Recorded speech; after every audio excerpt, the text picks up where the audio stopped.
I can see that this event has drawn a strong contingent of both domestic and international talent, paving the way for future collaborations in research and development. MTE 2022 will be presented as a year-long awards program beginning in March with international innovations, public service innovations, ASEAN youth innovations, advanced healthcare innovations, and COVID-19 innovations during the mid-year, and concluding in October with the Sustainable Development Goals innovations. It is heartening to note that MTE 2022 has gone virtual this year. Despite the hardship that we are facing with the current pandemic, life must go on. Technology has become our savior that makes it all possible for us to continue our work, to get together on our digital platform, to show the world our innovations, and to meet potential trade visitors and partners.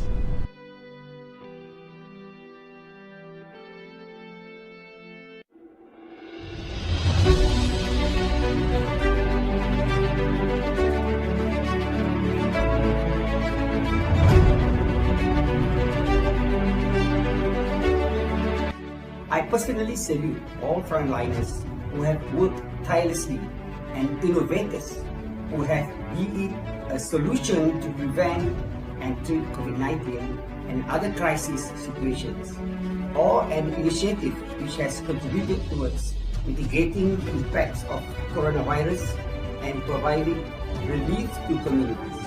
I have observed abundant creativity and innovation emerging at the national, institutional, organizational, and individual levels for the past year.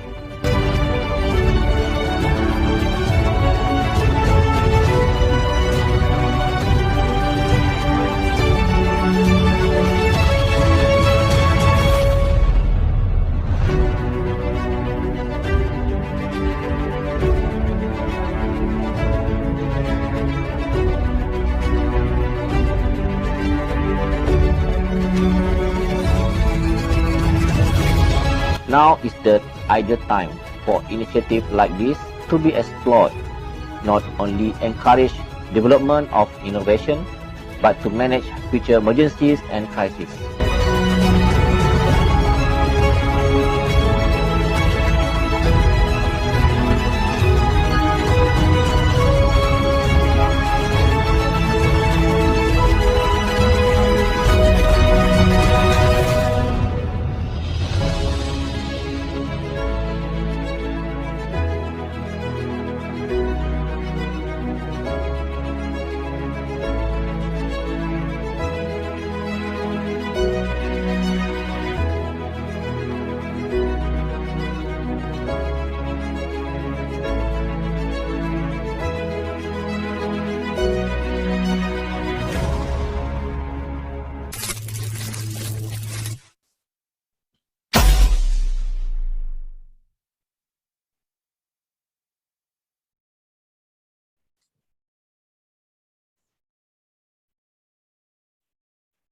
Assalamualaikum warahmatullahi wabarakatuh, and good morning everyone. Welcome to today's knowledge sharing webinar, Public Service Innovation Asia PSIA Awards Evaluation and Perspective of Panelists.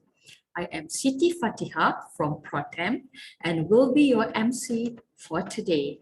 On behalf of the organizer and award chair, I would like to thank and welcome all of you for joining today's knowledge sharing webinar. Before we begin, I would like to request all of attendees to mute your microphone during the session. You may send in your questions at any time during the presentation. We will read out, and our awards chair, Tuan Hussein Muhammad Arif, will assist to facilitate the Q&A session. Ladies and gentlemen, the 22nd Malaysia Technology Expo 2023, MTE 2023, and all our Innovation Awards program, including PSIA 2023, is set to return in a hybrid format on this coming 16 to 18 March 2023 at World Trade Center WTC Kuala Lumpur. MTE 2023 marks the 5th year of PSIA. The Public Service Innovation Asia Awards were created to recognize and reward the creative achievements and contributions of public service institutions that lead to more effective and responsive public administration. The webinar focuses on the evaluation criterion for the awards, with presenters sharing their perspective on the PSIA 2023 rubric metric. Before we begin, let me introduce our first guest speaker for today. Brian Cracknell. Brian is currently a Director of Language Works and specialized in customized and sustainable learning and support for organizations. Previously, he was a visiting lecturer at the International Islamic University and had business communication at British Council, Kuala Lumpur, where he set up the Business Communication Unit. Brian strongly believes in performance improvement using learning-centered development methods. In this regard, he works with partners to develop and deliver innovative learning experiences and resources. As EXCO member for Training, Research and Education for Malaysia Association of Project Management, MAPM, he seeks to build capacity for modern businesses. In 2013, IPMA presented Brian with the Otto Zikmir Award for Excellent Project Management Performance. Thank you, Brian, for joining us for today. I would also like to welcome our second guest speaker, Dr. Rahmat Shazi. Dr. Rahmat Shazi is currently the Technology Director of Shaz Innovation Solution, as well as member of the Board of Combat Advanced Meditech. He was the Principal Consultant of Technology, Training and Research at Strand Aerospace, overseeing graduate employability, high value add training programs for Selangor. Through his PhD on innovation management, he is an expert on social capital for digital trust management and commercialization of innovations, having had 20 years of prior experience in Petronas, as well as consulting work in Australia. Currently, he is an industry advisory panel for 10 universities and an active member of the National STEM Association. He is a member of the Australia-Malaysia Business Council, and while in Australia, he is working as a part-time consultant, the chairman of Malaysia's Scientific Diaspora from 2013 to 2014. He is also a member of the newly formed Selangor Innovation Inculturation Committee. Thank you, Dr. Rahmat, for joining us.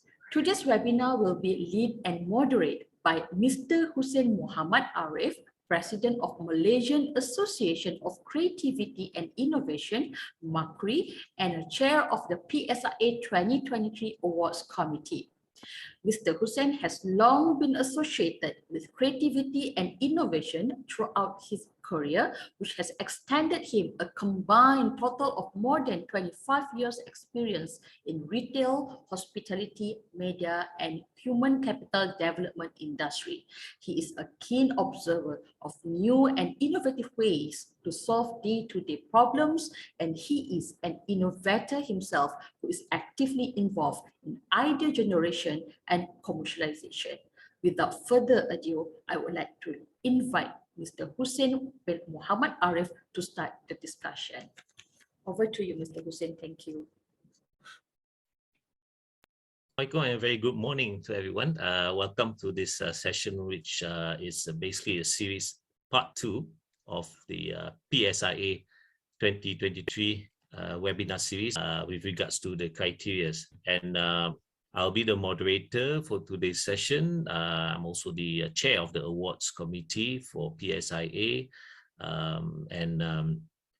this year, we'll be having a hybrid event starting on the 16th to the 18th of March. And PSIA has evolved. It was Public Service Innovation Awards, and to reflect a more international nature to it, we've actually changed it to Public Service Innovation Asia 2023, and participants for this. As always, we've actually opened up to the public sector, from the government departments who actually are innovating, coming up with projects to innovate, to improve their services. And we also have universities joining in, and GLCs and so forth. For today's session, we'll be focusing more on the right-hand, the section on the right-hand there, which is the evaluation criteria. And let me just break it down to basically there are 5, and we'll be going into this in more detail with our fellow panelists. This is basically overall of the criteria that we'll be talking with our panelists. And this is basically the 2 panelists that we have with us, which is Dr. Rahmat Shazi and also Mr. Brian Cracknell. And briefly, Dr. Rahmat here is, of course, has a lot of experience in the innovation value chain, innovation management, and Mr. Brian Cracknell here has extensive project management. And we all, I think the 3 of us all have something in common, which is on innovation, and they are very much involved in the STEM movement. So I'd like to welcome all, Dr. Rahmat and Mr. Brian. Welcome to our session. Getting straight to our topic for today, which is the criteria for the Public Service Innovation Asia 2023. And essentially, this is actually the score sheet. It shows the weightage for each criteria. And I would like to maybe invite Dr. Rahmat perhaps to share. We will talk about each criteria first, and then maybe we move on from one panelist to the next on how would they interpret, what is their interpretation of the problem identification and importance. Over to you, Dr. Rahmat, on the first criteria, which is problem identification and importance. Thank you very much, Mr. Hussein, for, of course, with MTE, for the opportunity and the trust that is bestowed upon myself as well as Mr. Cracknell. It's good to actually see MTE still up, kicking, as well as making an impact to our industries. And seeing that MTE is taking the public service innovation a step further, renaming it as Public Service Innovation Asia, indicating that we are talking about how ideas are making an impact, not only within our circles, not only within our country, but really in the region. So talking about problem identification and importance, yes, so 15%, I believe, that's the weightage. We need to actually later take a step back and take a look at some of the standards that is being rolled out, or indeed will be rolled out in, I believe, the second half of this year. We talk about the innovation value chain, the one that Mr. Hussein, you mentioned just now. When we talk about problem identification and importance, a lot of organizations tend to gloss over this bit. Yeah. They would use things like perhaps the herringbone or the Ishikawa diagram, which refers to the herringbone. And a lot of organizations, as they do that, tend to focus on the problems rather than the root cause of those problems. That is why problem identification is critical to the overall innovation. It's critical. It's not only just nice to have ish or item. It's critical. It helps set the tone. It helps determine what exactly is the value that this particular idea ought to deliver. I say ought to deliver because sometimes, you know, as you would in the innovation circle, opportunities arise, people seize them. Sometimes the idea is streamed onto a different solution. So problem identification is critical, as I mentioned just now. Importance. If you take a look at the innovation value chain, especially the one that will be promoted by the upcoming Malaysian Standards 56,000 or family of standards. That's the MS 56,000 family of standards is a modification of the ISO 56,000 family of standards, focusing on innovation management. So it's coming. Yeah. We'll talk about importance. This is I guess, the flip side of the coin of looking at problem identification. Identifying whether the problem at hand, that the problem that one is to tackle, is really worth the resources you're going to chuck at it. Yeah. Now you might wonder, oh, this is just, common sense. I mean, well, if that is the case, I invite you to take a look at some of those here. Malaysian agencies that are responsible for innovation, and take a look at how many of their innovative projects that are still running in spite of the fact that, nobody's identified a proper problem for this to solve, or indeed the potential impact it brings is negligible. Yeah. Right. Again, don't take my word for it. Take a look at some of these agencies.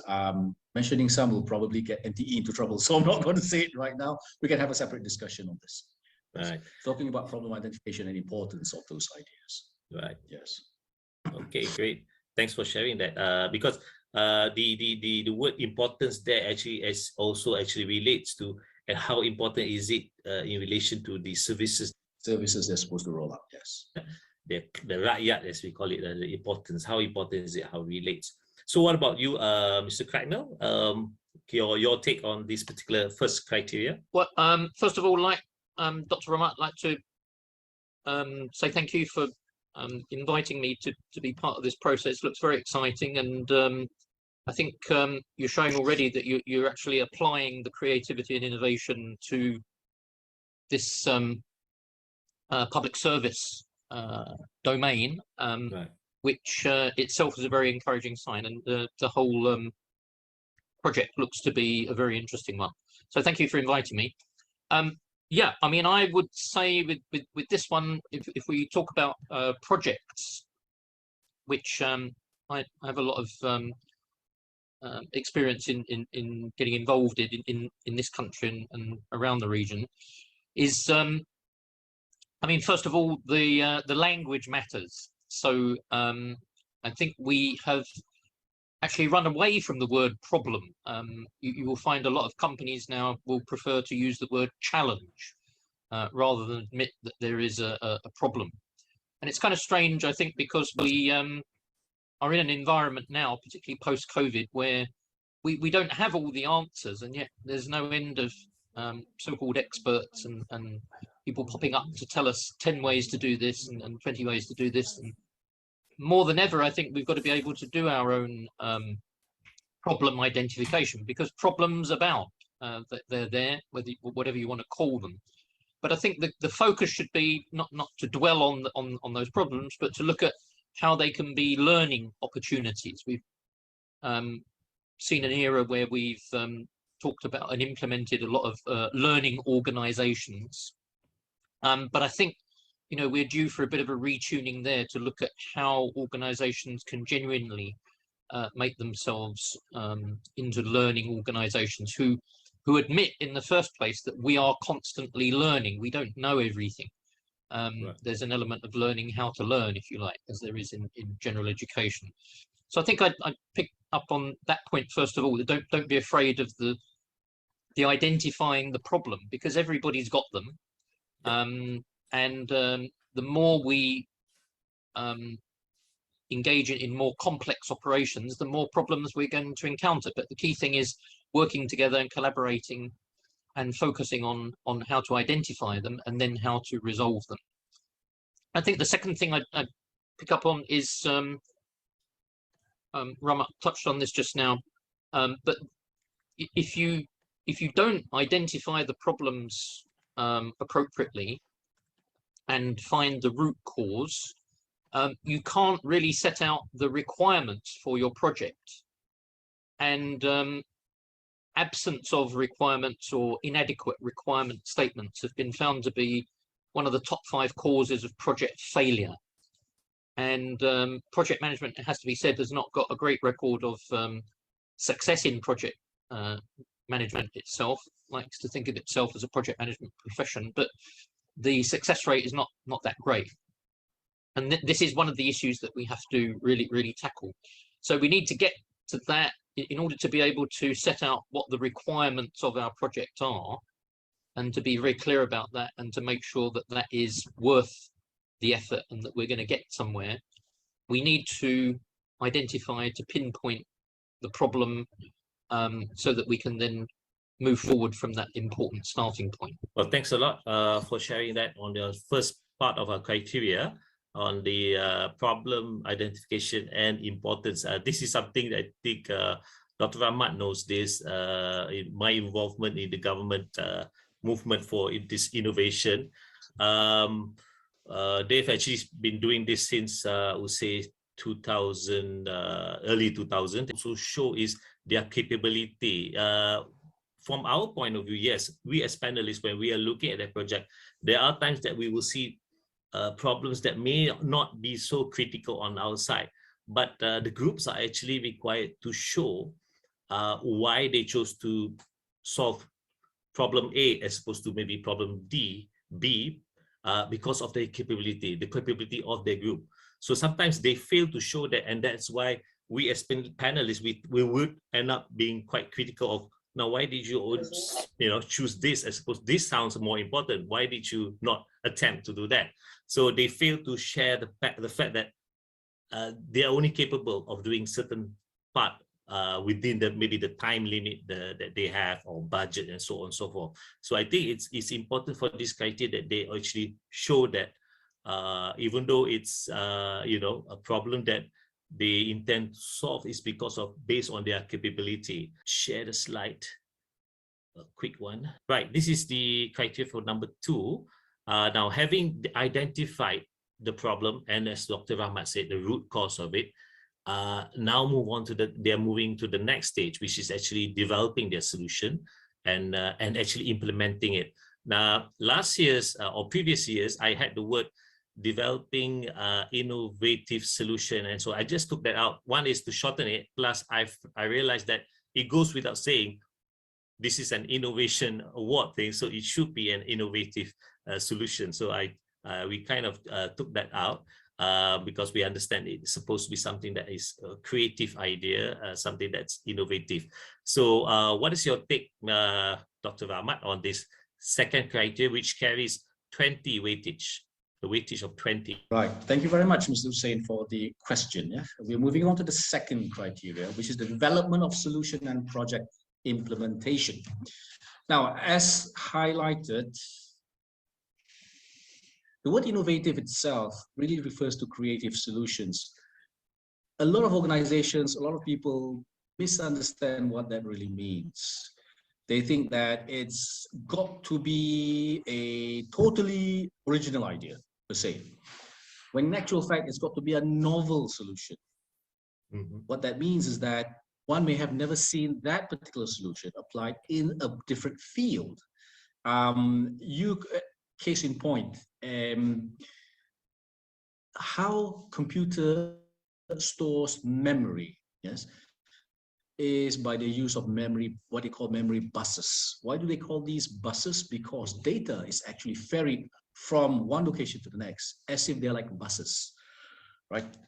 A cluster of information coming in instead of a stream of information. They're really coming in clusters, and there are addresses associated with them, information about how this data set can be brought together or can be reassembled elsewhere. Yes, so each of these buses have got addresses or whatever, and all those concepts came from transport. They just applied that same idea into the way computers deal with memory. Yes, so it's a novel solution. Right. A lot of people seem to think that, oh, it's got to be totally original. Yes, but if there must be a reason why nobody's done it before. Right. Yeah. So one must always take a look at development of solutions. If it's an innovation, if it's meant to be an innovation, it's got to be something that has not been applied in that particular field. I notice a lot of organizations misunderstand, and we hope that through PSIA, they learn what it is and what it should not be, the development of solutions. Now, talking about the development of solutions, there are several stages or several methodologies that one can actually adopt. A number of them out there, you can easily Google them up. Approaches like Scamper, approaches like Disrupt.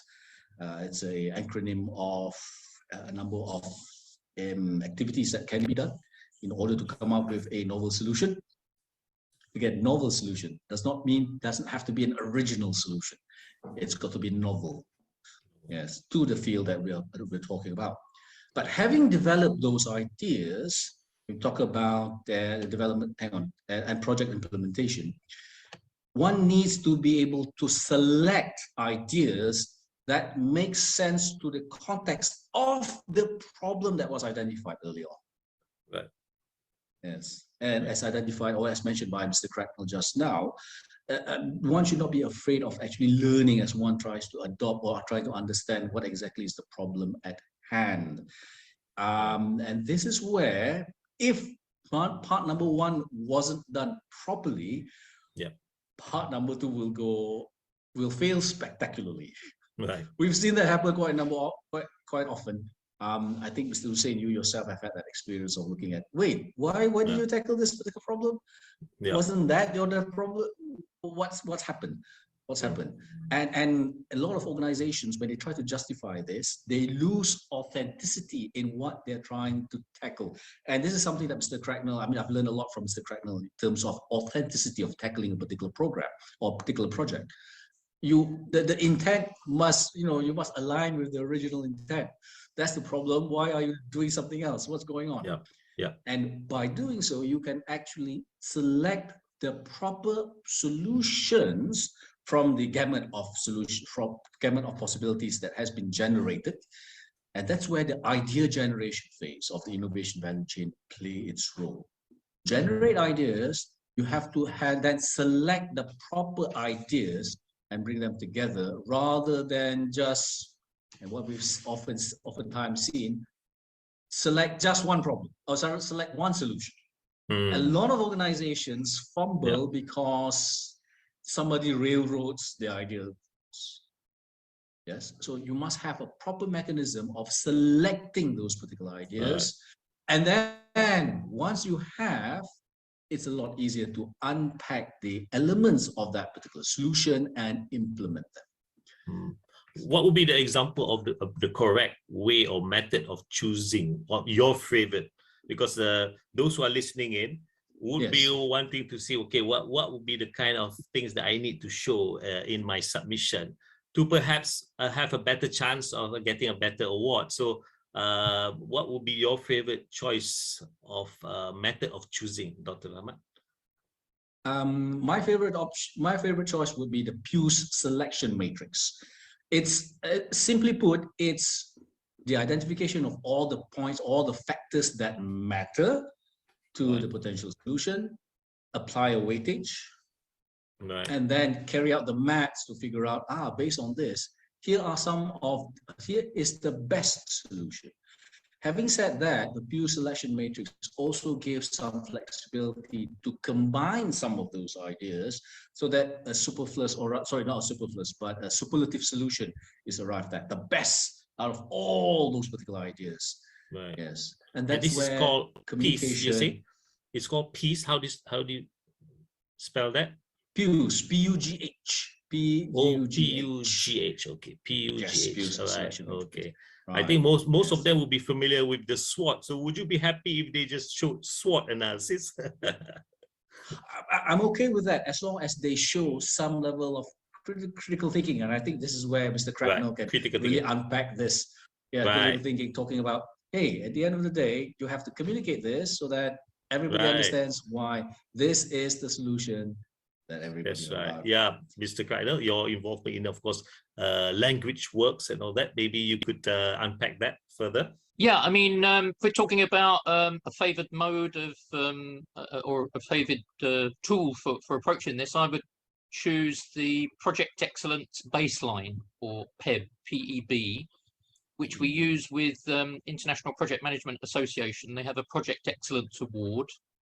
And I've worked as team lead, assessor and a judge on that award for about the last 15 years and learned an awful lot from using that, and been able to sort of use that with regard to mega projects and small scale projects alike. And I think it's a very useful tool. And it breaks project management down, excellent project management down, into three main areas. So first one, of course, is people.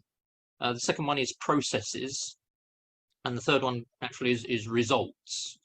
And you have an excellent project pays attention to all of those three things by asking certain questions. We don't tend to kind of lay down guidelines in the project excellence baseline, but more a set of questions that you can ask or that you should ask under each of those sections in order to make sure that your project stays on track, that you're working towards a good solution, and that you can implement it successfully.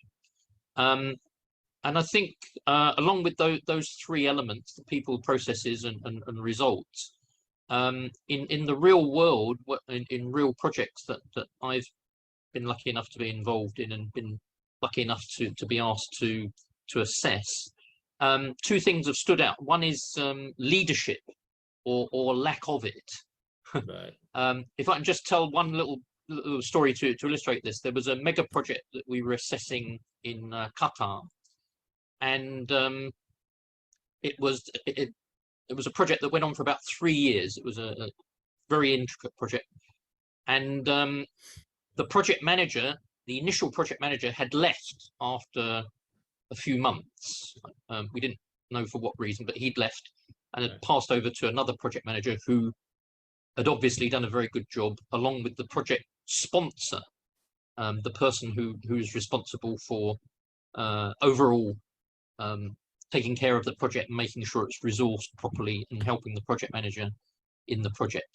And the thing that struck me was at the end of the assessment process, when we got together as in the assessment team, we were just filling out one of the forms, and we said, "Oh, who was the original project manager, the guy who left?" And we sort of looked at each other, and we didn't have, none of us had his name. And what was very interesting was it didn't matter, because he had set a context. He had set all of the atmosphere, if you like, the way that the project was going to proceed, the processes. He dealt with the people very well. He'd set the way that they should work with each other. And it was very striking how, sometimes you get people in these awards who are just trying to sort of show, oh, look, we're the best, we did this, and it's a bit like apple polishing all the time. But what was remarkable in this project was people were only too willing to say, oh, person X over there did this innovation, and rather, pass the attention from themselves to others who had helped in the team effort. And this was quite remarkable. And this all built up over time into a successful project, because the leadership had set the context. It wasn't about making a name for himself at all.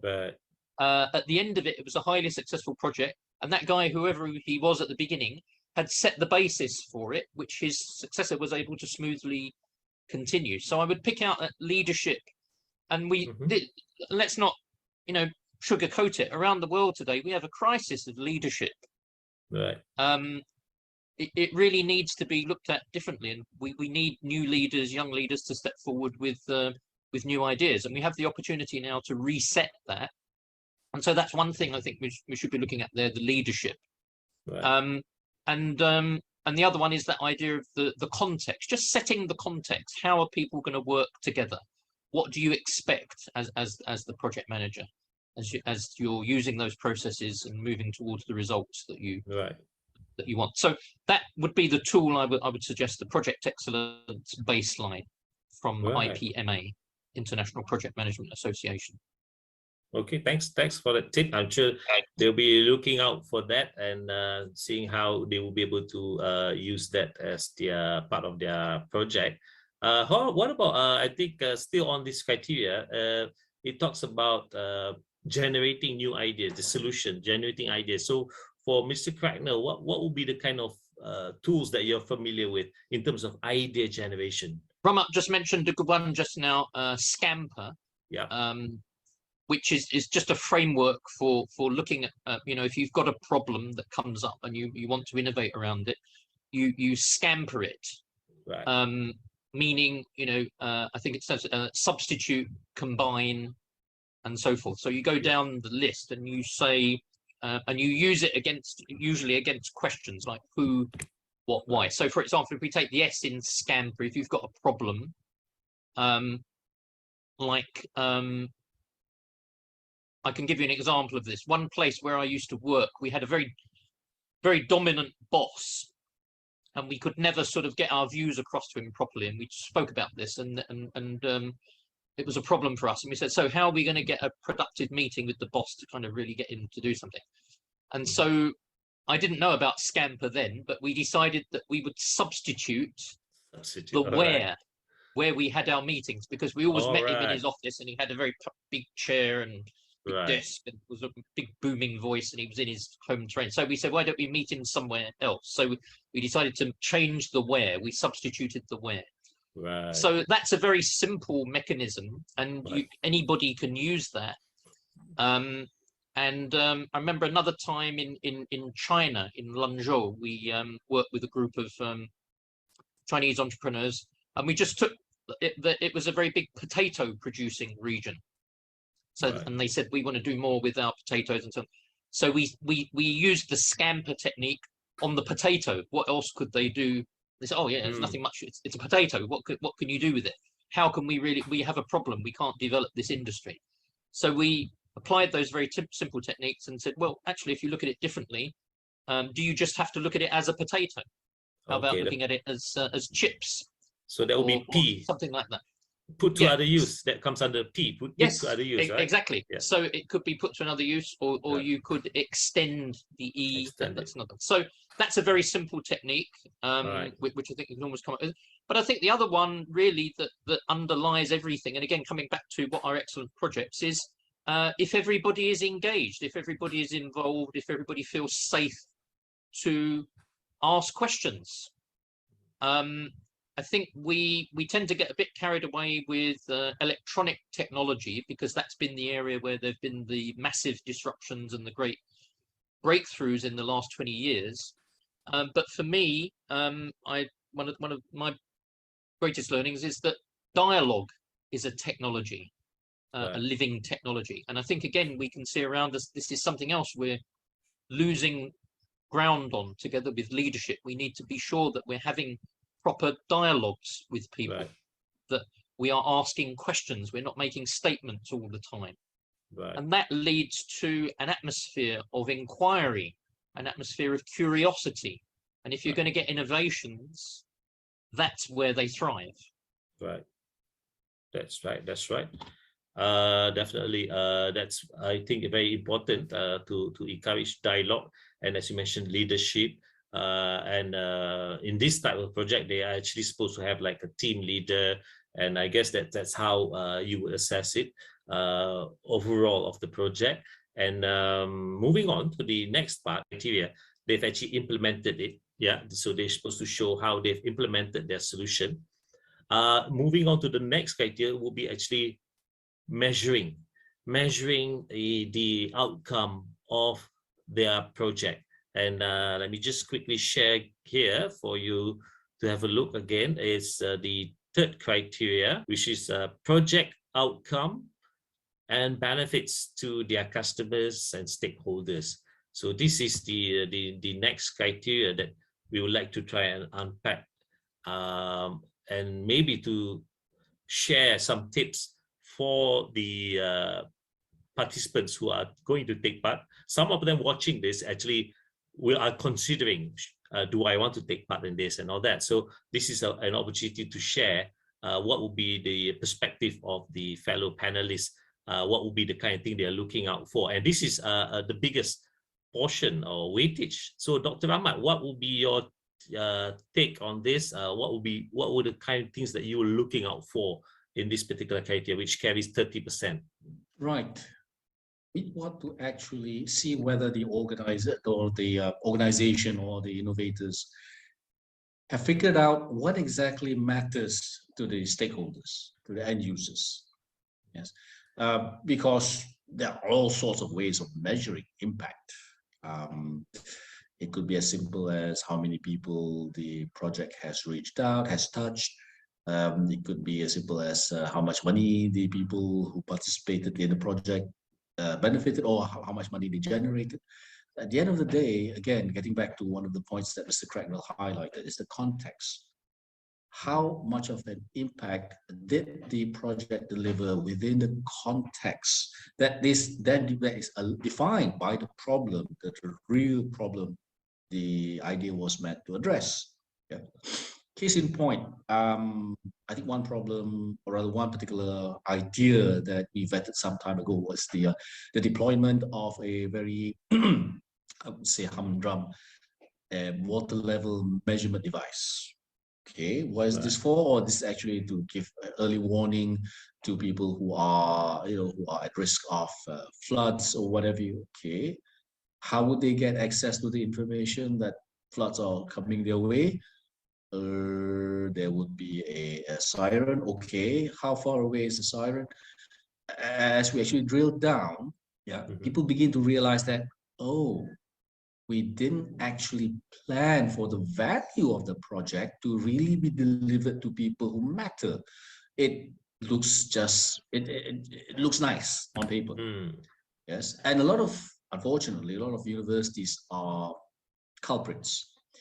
If I may actually highlight something, the project outcome is something that a lot of organizations are taught to not be part of the innovation value chain, which is wrong. This is the reason why we are glad to see that MTE has put a highest weightage on this particular element. Now, you're going to find some universities or university researchers balking at this, thinking, hey, we've generated a lot of ideas and whatever these are our innovations, and this is where we have to put our feet down to say, innovations are novel ideas that have made impact. If yours have not made any impact, nobody's really benefited from it. Yeah. That is not an innovation. Right. I like to actually use the Malay phrase "inovasi" to actually highlight that this hasn't gone anywhere. It's gone bad. It's just festered. Yeah, it's rotted away. All the funds that you've channeled towards this. Why let this happen? At least MT is getting it right, and the upcoming MS 56,000 standards will set this right. Thank God for that. Yeah. Great. Yeah. Right. Yeah.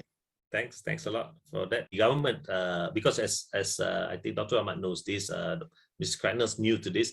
This whole, I would say, criteria derived from the government's format, with a bit of tweaking here and there over the years. And this has been some changes this year, and we're giving importance. Even the government's version of this has given a lot of importance to the outcome. But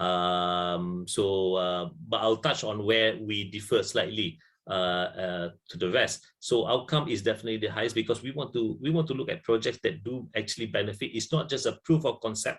They prove the concept, but they did not really implement and actually, you start using it. So this is where it covers. So Mr. Cracknell, what's your sort of sharing that you can on this criteria number 3? And what will be the thing that you'll be looking out for? All right. Yes, thanks. I think for this one, I'd go back to at the beginning of the project when you're doing the identifying the framework that we should all be using is the United Nations Sustainable Development Goals.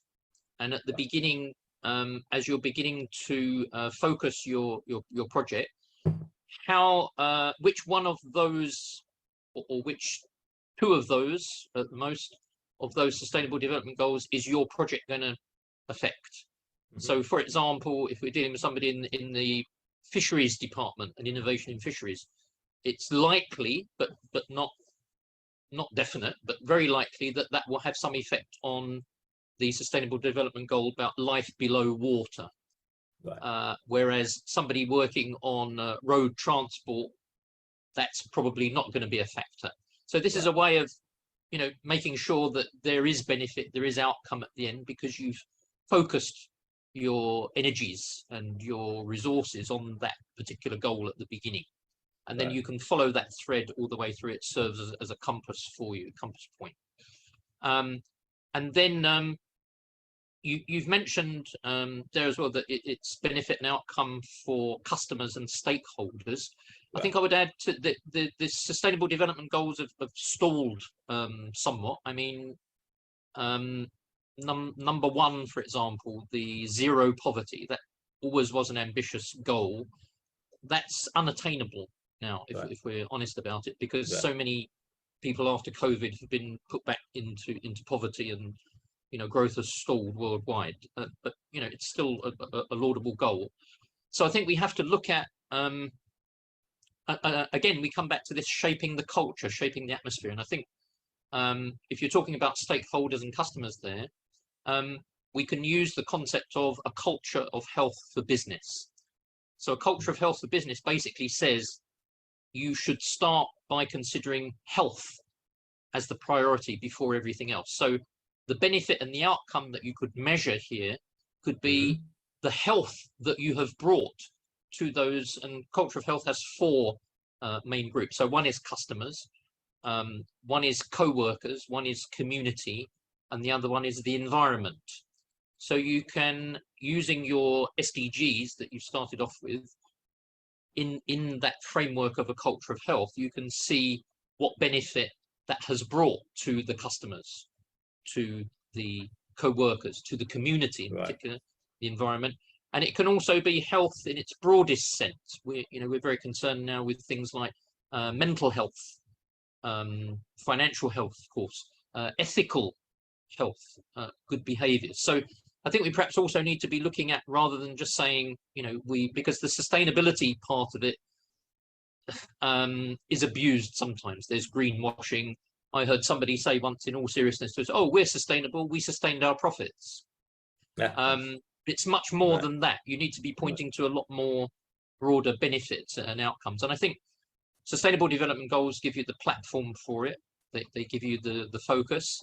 And if you're mindful of your operations being in a culture of health for business, and you point to tangible benefits coming to those stakeholder groups or associated groups, then you will be in the running for coming up with a very innovative project, I think.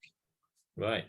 I'm glad you brought up SDG, because that is actually one of the element that we differentiate with the previous years, and also with the government's version of this, because we do have a criteria specifically for impact, and in brackets we put there links to SDG as shared here in our slide as our number 4 criteria. So I'm glad you mentioned that, because we do have the project impact with links to SDG 17. There are 17 SDGs, and in fact this is 20 marks for this particular criteria. So overall 50. So we really given great emphasis for when we look at the benefits, the outcome and impact of your project. I believe most of these projects from the government, when it comes to outcome, they are able to show immediately, because that's immediate, something that comes up immediately. That was the main part of their main reason for doing a project, is either to reduce complaints for certain problems that they have in their municipality, and those are easy to measure. But the impact may take a bit longer. It's long term. It may take a while for it to show. So that's why we've kind of split it into 2, so that then they can focus more on what will be the long-term impact, of course, positive long-term impact of their project. And that's why we have here in criteria number 4, which is 20% or weightage of 20, their project impact, and how we have differentiated from previous criteria, where we give more emphasis on SDG 17, because even in the government departments, this is the latest new thing that they are focusing on. So what would be, maybe Dr. Rahmat, your take on this? What would you be looking out for in order for you to give that 20 marks for this criteria? What I would be looking for are clear links and clear measures, right, as to how that particular project brings benefits via the SDG 17 SDG directions. I mean, for example, life on earth, or life on land, sorry, life on land, life in water, yeah, Because one of the things that we tend to forget is that everything that we do, thank you, Mr. for highlighting the SDG 17, everything that we do brings entropy to the environment.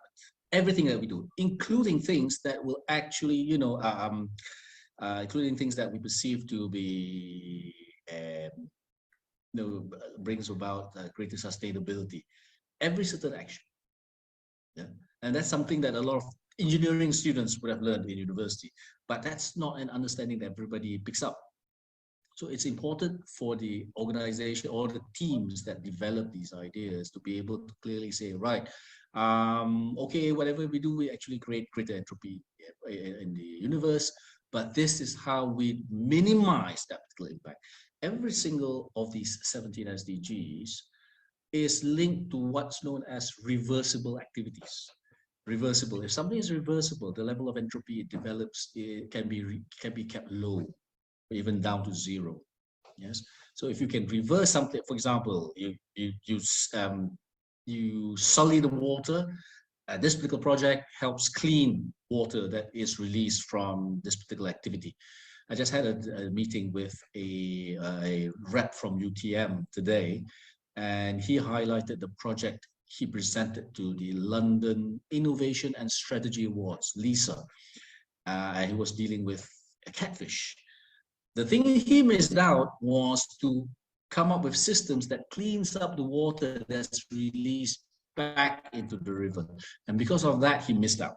Just that, and he missed out by 1 mark, 1 point because of that. Yes. So it's important to see whether the ideas that are developed that's still being rolled out for PSIA really looks at, well, not each of these 17 SDGs, but everyone that matters. Yes, we are polluting the environment. We are actually even reducing the capacity of the earth to not only keep the temperatures down, but also keep feeding us. So, and every single activity that is, or every single project that's carried out that can tackle as many of these SDGs, they can actually explain the measures that's used. That's what we're looking for, clear measures. Great. So yeah, so they should explain the context of their project and how it links to SDG. It can't be just a matter of, oh, our project has something to do with SDG 1, 2, 3, 4, 5, 6, 7, 8, 9, 10, up to 11, without actually explaining the context. And I believe, of course, not all the 17 goals can be met in every project, but I think the idea here is to see how many of these, from the 17, how many are you able to use as your goal? But it must be linked in a logical manner in the context of your project. And I think Mr. Cracknell has touched this slightly earlier on, but perhaps you like to expand on it with this. I've left the screen on because I don't think I've memorized all 17 of the SDG goals. So perhaps for us to, as you share. Yes, so thank you. I think from my experience that the best projects are those that are very clear about where they're trying to bring benefits. I mean, this is the other thing in project management. There must be clear benefits at the end of it. If you can, as I said, using that culture of health for business and its 4 pillars to guide you, you can come out with. So, for example, some of them are going to come up more than others. Number 13, climate action, for example. That's critical now. In many ways, you're not going to be doing any project that doesn't have some impact on climate action in some way. But in respect of what we're talking about here, number 9, industry, innovation, and infrastructure. We're looking for innovation. It's part of the process. It's not a nice to have, an add-on. And as you said earlier, Hussein, you've taken it out of the wording for the criteria because it's obvious. It's there. It's part of the flavouring of it. It's not something that you add on afterwards. So some of them will, and of course 3, good health and well-being after COVID. And if we're looking at creating a culture of health, I would argue, for example, number 3, has got to be present in any project that you're talking about. If you're not considering health, then your project is not going to have much impact. If you're leaving out the health of the environment, as we see now, those companies that do that now are not going to find they've got very many employees, and they're not going to find they've got very many customers after a while. So there's a sort of an impetus towards compliance, which is partly sort of government sponsored, but very much also the market is going in that direction. So the one that you say here then, compliance with number 17, which is partnerships for the goals. This is another sometimes overlooked, I think, area, collaborations and cooperating with people, sharing knowledge, sharing expertise, and sharing learning. So I think if you can point to those, that's hugely important. And I think it's good that you've picked out that one, because as I say, I still see a lot of companies who are talking about, oh, you know, how can we, you know, we've done this for number 1, we've done this for number 2, number 3. That's too scattergun. You're not likely to come out with lasting impact there. It's far better to have come up with a benefit, measurable benefit in terms of one, and as a consequence, you know, perhaps 2 others will come into it, because they're not nice, neat little compartments, all of these. There will be some spillover, some knock-on. When you're doing reduced inequalities, for example, that will have an effect on decent work and economic growth, for example. Right, so, you know, there's an overlap in them. But one thing I would say, and just going back to something you said earlier on, was saying about, you know, perhaps people are a bit reluctant to come forward and sort of put forward their innovations. I think in something like this, rather than thinking about, oh, what can we win in this, your guiding question should be, what can we learn? And I think coming back to these project assessments that I've been involved in for the last 15 years or so, I've met so many people on those projects who you asked them, what did you get out of this project most of all? And the answer that comes back more than anything else is, I learned so much. So stands to reason, if we're in a situation where we're constantly evolving, it's a very VUCA environment. It requires innovation at every step. We've got to be learning.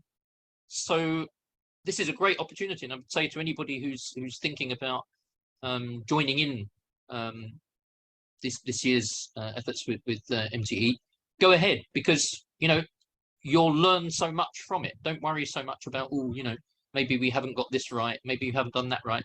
Yeah, make some mistakes. You'll learn from them. That's right. And at the same time, you may come up with something that's a huge inspiration and have a lasting impact for somebody else. That's true. So true, Brian.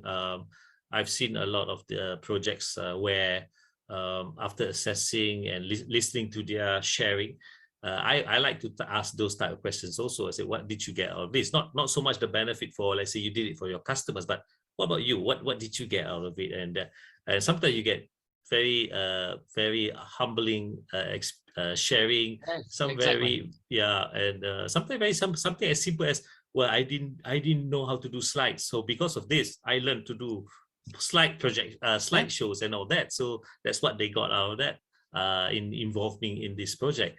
So the impact I have told them in various platforms, how they impact you as a group, as an individual, as a department, when you actually did this whole project. So that will be the part of the impact that they can share in this particular criteria. So which brings me to our last criteria, I believe, and this actually underlines another important aspect of any kind of project or innovation project that I've seen, and in fact with Dr. Rahmat, is the sustainability of it, in terms of, is it just about winning awards, taking part in competitions? What about beyond? So this is part of the project's commercialization and or replication initiatives. In the government's version, they do have a criteria for this, and they call it the potential for commercialization and replication. But I like to stress here the initiatives. What are the initiatives that they've taken? If it's not commercialized, but did they take any initiatives in order to replicate the innovation, the solution that they've come up with in their department? What have they done about promoting it and getting it, expanding it beyond their use? So maybe Dr. Ahmad can touch on this also. He has a lot of experience in seeing quite a number of these government projects. Thank you again, Mr. Hussain. Talking about commercialization, a lot of people seem to think that it's all about the monies and cents. It's a lot more about monies and cents. Right. Getting people to see that, hey, this one really brings value. I mean, it could be tangible, it could be intangible. And that links nicely onto the replication effort. If people see the value and they've got to trust in the value that's being delivered, then they will adopt it. And then you will have commercialization success as well as adaptation success. Those are things that can be measured. We really want to see, okay, how many people have used this? How many people have benefited, and how many people can actually add value to this so that they could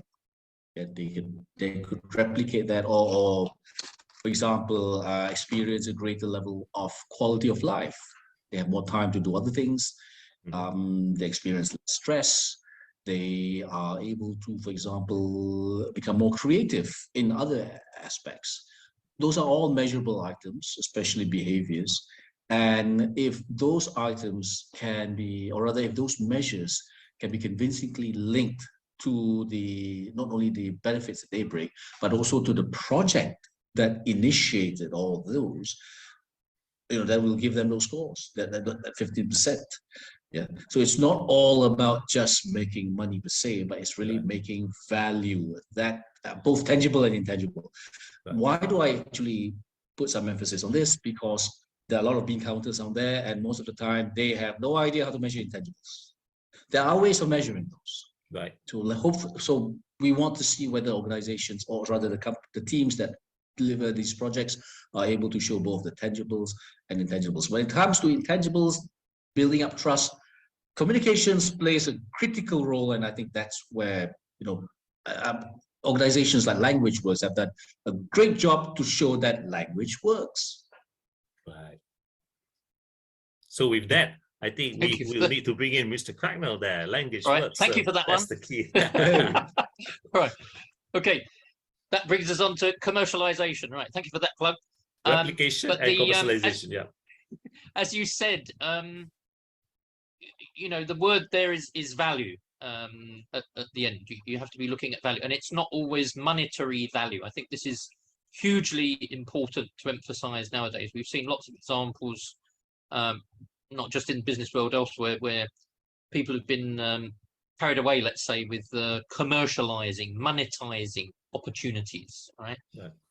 Which is not to say that that's not good in some aspects, but I think we have to look at value, and this is where, again, this culture of health for business is a valuable measure, because you can estimate, you can see, you can pinpoint what has been the effect on the health of the community, or the health of customers, let's say. So it could be that it's brought profitability, or it's brought jobs to a community, but it could also be that this is an idea whose time has come, as they say, that it is something that a number of communities could replicate, and it might just be an idea for how to plant trees more wisely so that they aid the sustainability effort. Right. It could just be some simple community help initiative. It doesn't have to be something that is making money. It could be bringing some positive improvements in measurables to stakeholder groups. Right. Thanks a lot. Yeah. So this is a topic which is in the government. They see the word commercialization, and they do feel that pressure. we start selling our innovation? So it's not easy. I mean, I've been personally involved in trying to commercialize some projects, and it's a different monster. I tell them it's a different monster. You need to collaborate with some different maybe external parties in order to take your innovation to the next level, so to speak. But I always tell them to look, besides actually commercializing, where there's actual buying and selling of an innovation, it's more of getting it replicated, expand it, and share it, and get others to use, others from like similar departments from maybe the different states and so forth. Maybe we can get each panelist to wrap up their sharing of this particular topic, which talk about perspective. The other bottom part that I have here, which is essentially the scale, the Likert scale. How would you look at this particular Likert scale in terms of, let's take one example of the criteria. For the government's version of this, we talk about proof. You can say, let's say in the outcome, you can say you've reduced time in terms of process for, let's say, a particular application process may take 7 days, and we reduce it to 1 hour. So let's say if you come across two different groups, one actually just states that, but another group actually shows proof. So this is the part where I want to your sharing about the importance of actually proving, validating for every criteria. So how would you look at this in terms of scale, Dr. Ahmad? And maybe you can also wrap up for this particular topic. Thank you, Mr. Hussein. I think Likert scales, like it or not, are very much in use. And they capture the subjectiveness. And one must realize that us as human beings, that level of subjectivity plays a role. It's not, there are tendencies of everybody to want to just focus on objective measures. Well, not really. Subjectivity is one of our strengths. One of the ways human beings trumps ChatGPT, this AI thingy that's become a very hot potato these days. Human beings add value to everything else. ChatGPT just extracts that value. It's not able to add value. That's why Likert scales, capturing this subjectivity is important. Just to actually wrap up, I think the criteria really aims, or rather focuses on criteria 1, 2, 3, and 5, really focuses on the overall innovation value chain, something that is very much still in discussion, or rather, sorry, not discussion, very much of great interest. Organizations look at how they can tally their activities, innovation activities, to this innovation value chain. So I hope all participants would actually take a deeper look at the innovation value chain. They can take a look at ISOs to figure out what that really is. There's a lot of information available out there, but if they get it right, they'll be able to score maximum scores, maximum points. That's it. Great. All right. Thank you very much, Dr. Ahmad. Now I'll pass on over to Mr. Cracknell to share his point of view of this Likert scale, and how would it apply for every criteria? What would you be looking out for? How would a group earn very good score, like 9 to 10? Okay. Well, as I said earlier, I think I would look for, first of all,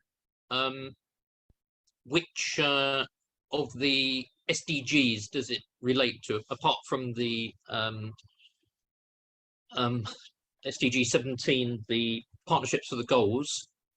Where is there, a definite focus? Is it going to be on poverty reduction, decent work, and economic growth? Something along those lines. Do I see some evidence of that? And of course, it would be evidence-based. Some write-ups tend to get quite into their own narrative, let's say, into the story, but they need to be showing evidence. And you need to be thinking about that as you go along. So I spoke earlier about the project excellence baseline, which we use for project excellence assessment. Under that, we're guided by certain things to look for, certain evidence that we're looking for. So that might be something that would come into the picture as well. And then for it to be very good, as I said earlier, I think very much in this framework of culture of health for business. Has health been prioritized? That doesn't necessarily now mean, you know, physical health and COVID SOPs, but it means, you know, in your project, have you thought about, have you integrated into your actions concern for the health of people, the health of the environment, people's mental health, let's say.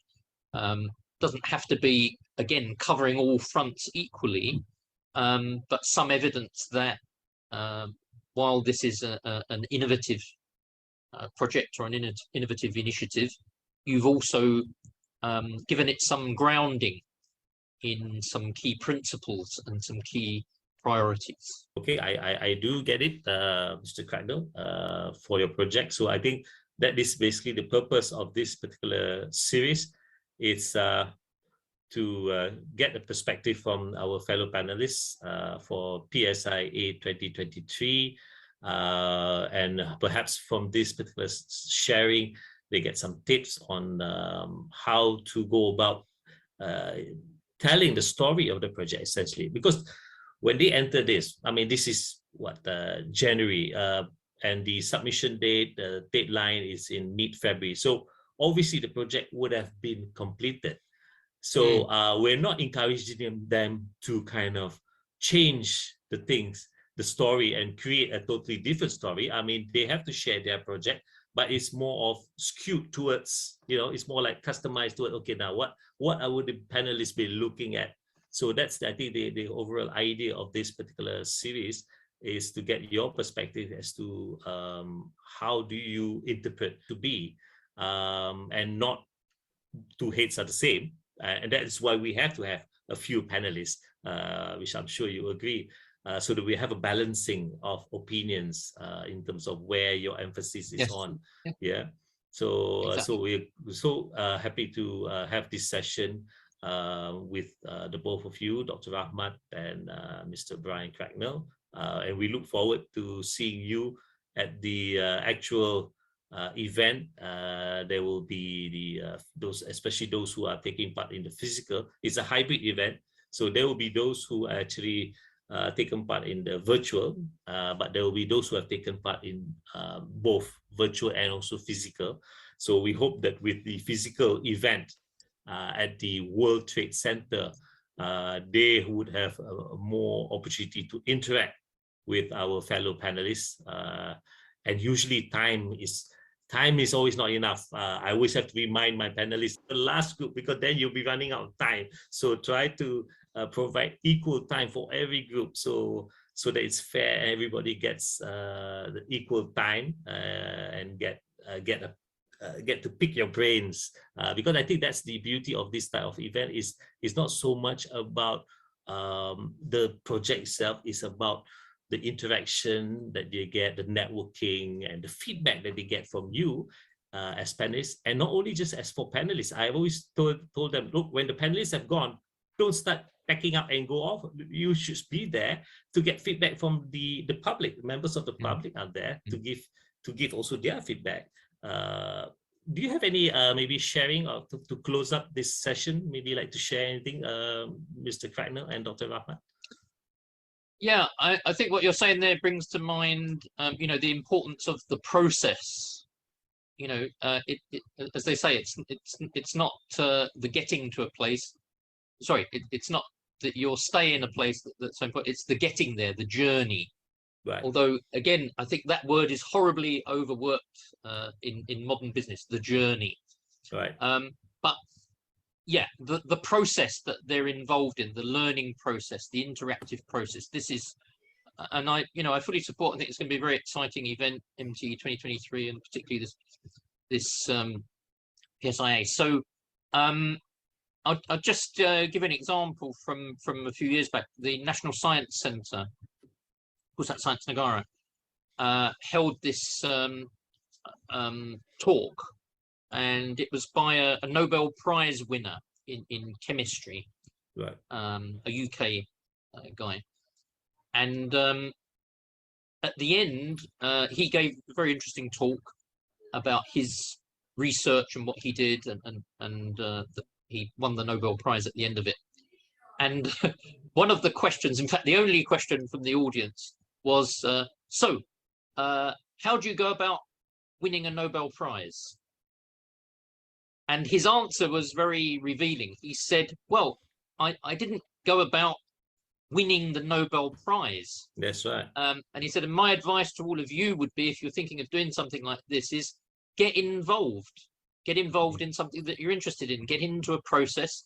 Do your work and enjoy your work as you're doing it. And then maybe at the end of that, when you've succeeded, maybe then you'll win a Nobel Prize or something similar to it. True. But you should not be focusing on that as the be all and end all of your efforts. And I think that was a very good learning point. That's true. That's right. Thanks for sharing that about it's the purpose, the sincerity in getting involved in the project. It's not about I must win and therefore that's it. It's about the you wanted to do it anyway. The winning just came by the way you won, something like that. So Dr. Ahmad, any sharing of? If I can actually build on one of the points that Mr. Cracknell highlighted, the journey includes dialogue, living technology, because understanding what it is that people are saying and what they're not saying plays a critical role in determining whether that novel idea will be adopted.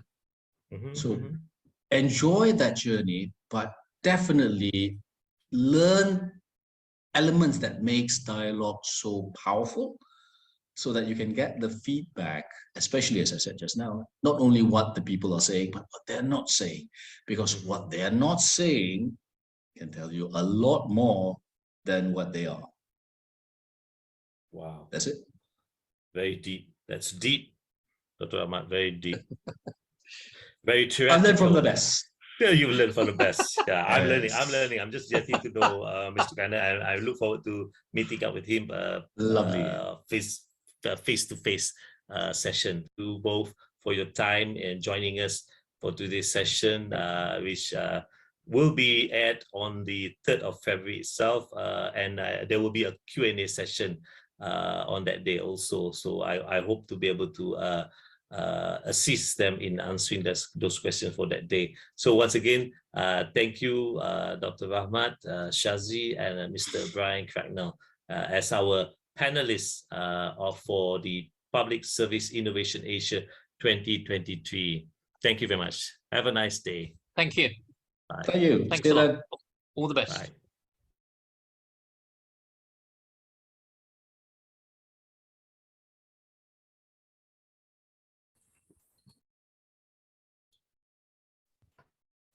Okay, Assalamualaikum. Good morning to everyone. Am I on? Yes, you are. Oh, Yes, boleh dengar. yes, Okay, you baik. are.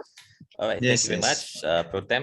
Anyway, to all attendees, that was our recorded version, and we thank you for joining in to listening to our recorded version of this particular topic. Yeah.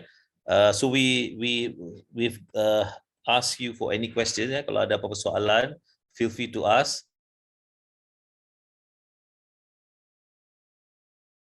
Tak sempat nak type ke, if you want to interact. This is live. Sekarang ni I'm not a recorded version. This is actually live, so you can ask if you have. Ya, ada apa-apa soalan berkaitan dengan virtual judging. Baik, ada soalan berkaitan dengan what are the tips and tricks for virtual judging. Oh, okay. Well, we don't encourage any kind of tricks, but maybe tips.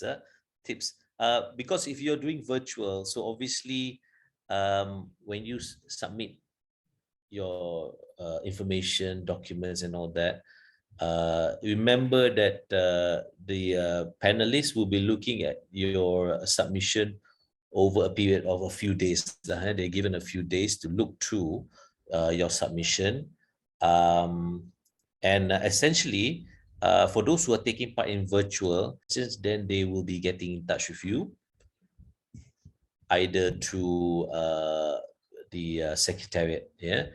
So there's no fixed session for them to actually interact with you. They will just look through your document and submission. However, I encourage you to do a video, not existing video. You might have a lot of existing videos about your product or about your innovation, but if you can, try to create a specific video for the specific panelists. That means if this is a submission for PSIA 2023, do a special video to explain or to present your innovation, your project. Now that you know the panelists, the two panelists here, so perhaps you can do a specific video lah. I would say that is my advice, to do something that's more specific for this particular award that you are taking part. Perhaps you do one in order to just maybe not too long, maximum 5 minutes, just to kind of explain about the project, because some people, they like to actually listen and see visuals as opposed to reading all these reports and text. It's there, but it helps if you can provide a kind of a short video. So that would be my advice for those who are just entering the virtual version. I hope that answers your question from City. When the judge comes out, how long basically the judge? Okay, another good question here. How long will the judges be? It's hard to say exactly now because we don't have the final numbers, but because it all will happen in one day. Your booth will open, I believe, from 10 a.m. right up to 5 p.m. So they have that amount of time in order to your booth. However, bear in mind, they are not just judging you just based on when they come to the booth. They will also be looking at your documents when you submit. So they will actually be already evaluating your project. Dropping by your booth is more of to confirm a few more details, or essentially just to maybe interact with you. So I would say the best that I can estimate is like maybe 10 minutes, perhaps.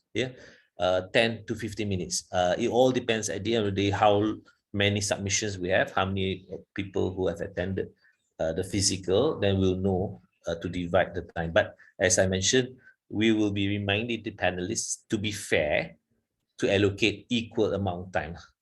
So they have to make sure that they don't spend too much time in the first group, and then the last group will only have a short time. So we will try our very best to remind them to provide equal amount of time. So it's between 10 go to the booth and evaluate and interact with the participants. Assalamualaikum, Cik Husin. Saya Salam, Noran yes. daripada Protem, Okay, yes, Noran. organizer of Malaysia Technology Expo. Right. Mungkin kita boleh juga share di mana the physical evaluation, peserta berpeluang buat face-to-face presentation, not just interact by answering question. Yes, right. Walau bagaimanapun, they are encouraged to present, not just answering whatever That's right. the questions from the jurors. That's so right. Seperti mana competition ataupun pertandingan inovasi yang lain, semua pihak yang akan mengambil bahagian secara fizikal diberi kesempatan untuk buat presentation. So we hope that everyone is really encouraged to do a presentation lah, not just answer the That's question. right. That's right. Thanks for reminding me on that. Definitely, yes. I think the groups are quite familiar when the panelists come to their booth. Usually they will explain. So again, because time is limited, just explain very briefly about your project. They already know in a way because they would have read your documents and submission online. But of course, the usual thing lah, when they come to your booth, you will, welcome them to your booth, introducing the people who are in the group. But try not to take too long because they are limited in time, and give enough time for them to actually then post some questions, or give some feedback. Sometimes it's not just questions, they'll just give some feedback or some ideas about how you can make it better, your innovation when they come to your booth. Thanks for that, Puan Noran. We have also shared here, we shared in the presentation now in the screen, contact numbers if potential participants or whoever that is interested need more information and need more guide or have questions. Because time is limited, we only have about 1 more minute, Tuan Hussein. We need to jump to another presentation after this. Right. And we have taken, I think, everyone's time for more than maybe 1.5 hours. So for everyone's information, the recording of this presentation will be emailed to everyone after this a little bit of edit, because we have to edit some noises, yeah, in case. Right. And we will send an email to everyone. So thank you, everyone. Good luck.